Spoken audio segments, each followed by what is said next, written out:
my house and took my TV.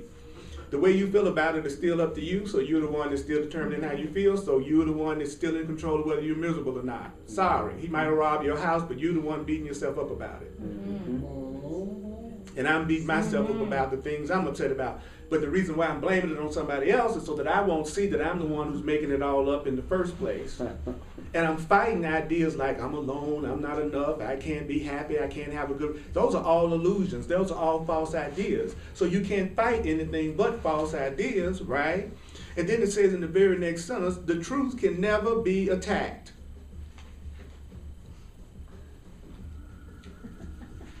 You can't hurt the truth.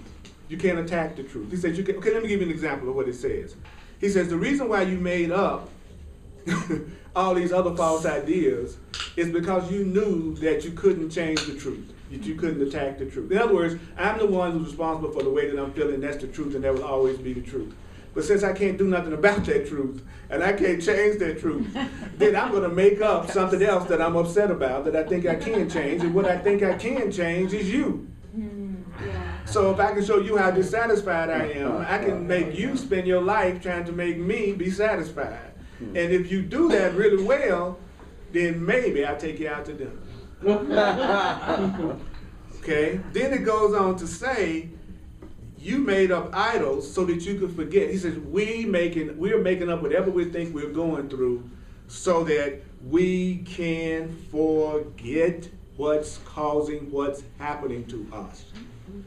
I'm focusing on you as the problem so that I won't see I'm the one that's creating it. I'm focusing on them as the problem so that I won't see that I'm the one creating it. The name of the game is let me not see that I'm the one creating it. The name of the game is let me not see that I'm the one that's creating this. The name of the game is how many ways can I not see that I'm the one that's creating this? How many ways can I look at it that I'm not the one that's creating what's happening to me? How many things can I believe that tell me that I'm not the one? It's the devil.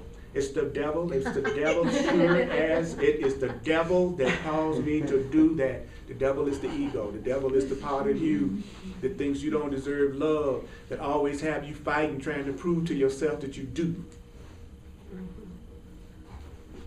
Yes.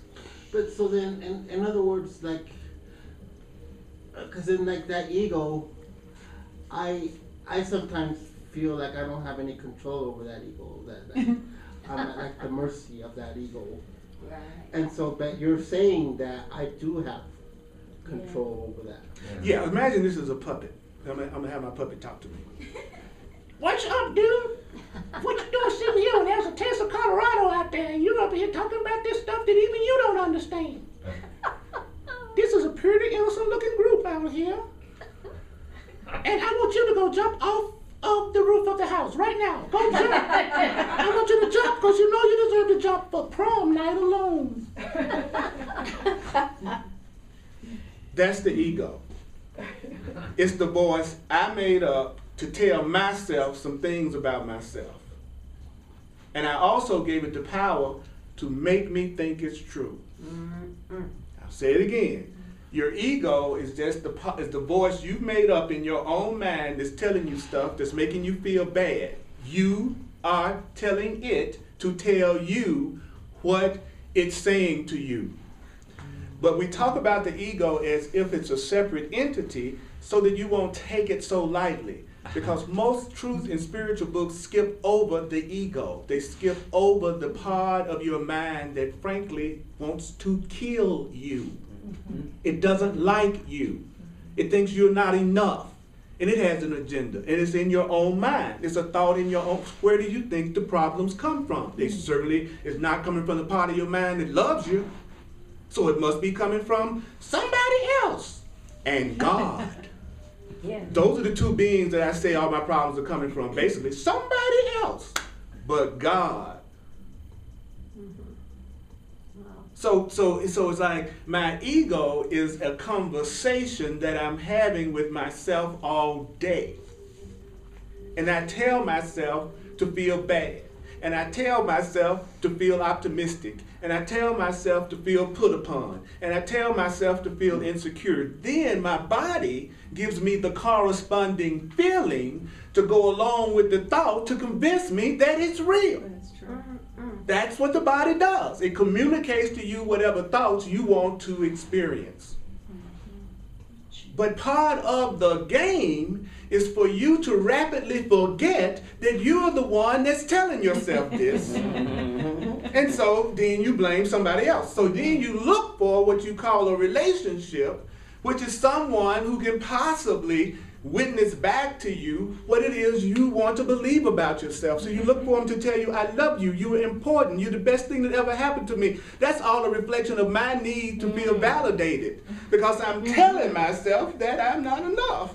And then wondering where the voice is coming from. And I'm fighting it. It's like me. Puppet, I will not jump off.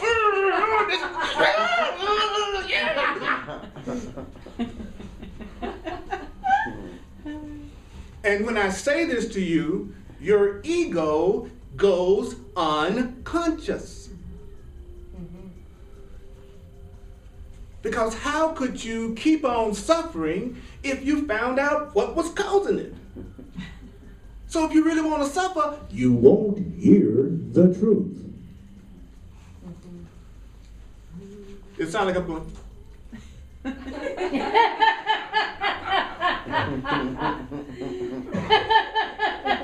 Every now and then you get a bloop bloop word. You hear a couple of words through all the other. You know why? Because there's a part of your mind, if you could imagine it, that's standing behind you and it's covering your ears. What is it? What do you mean?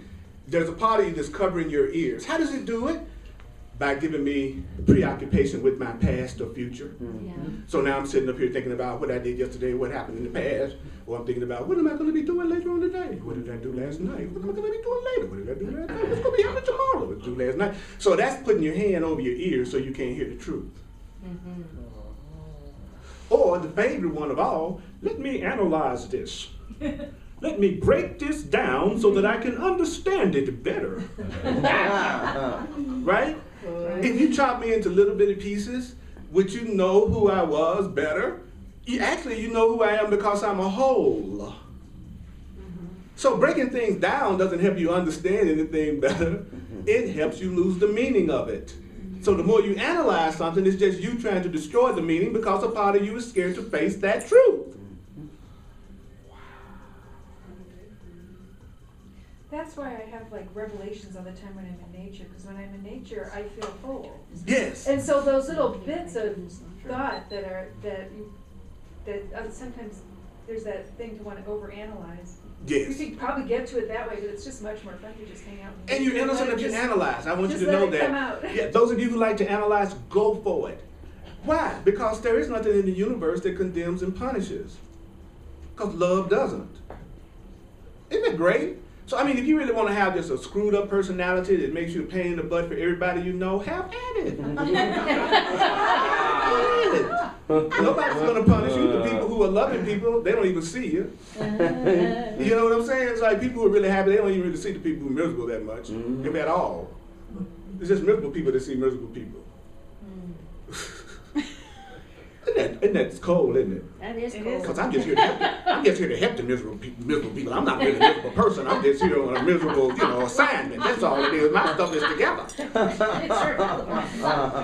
So let's go a little bit deeper. I'm going to show you how. This is one paragraph of the course. I've gotten halfway through a paragraph. Okay, here's the next universal law.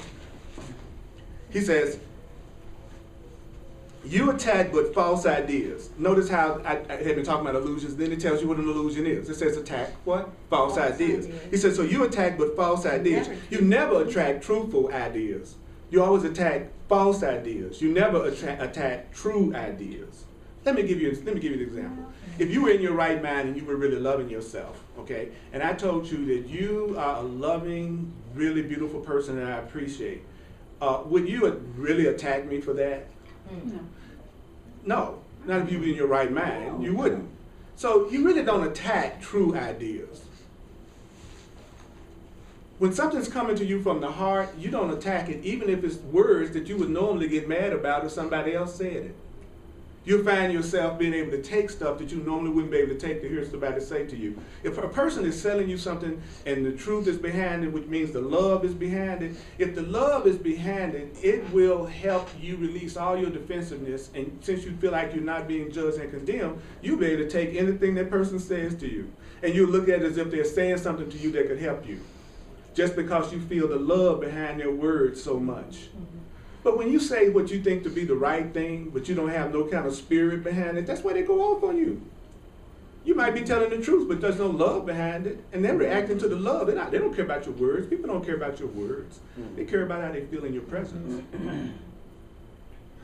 Anybody I got to convince, that's a red flag. I shouldn't be hanging out with them.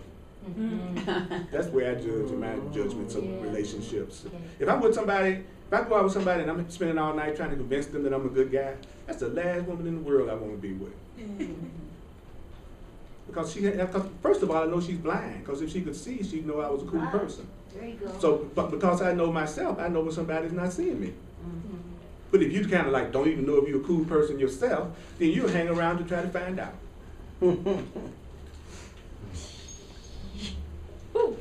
People that can see, they recognize each other.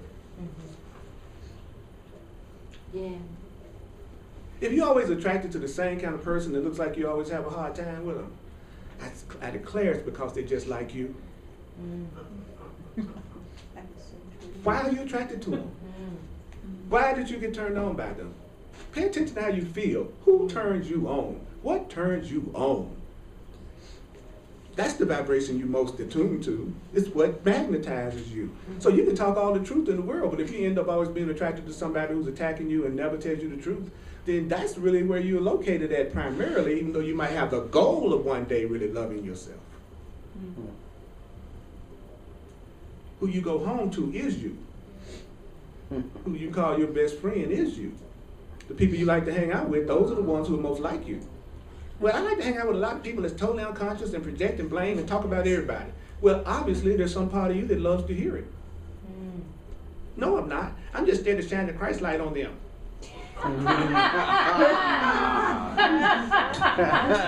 One day that will be exactly why you're there. You will, because you won't be judging anything they say because you know it really doesn't matter, because it's not going to have any effect on anybody they're talking about, because whoever they're talking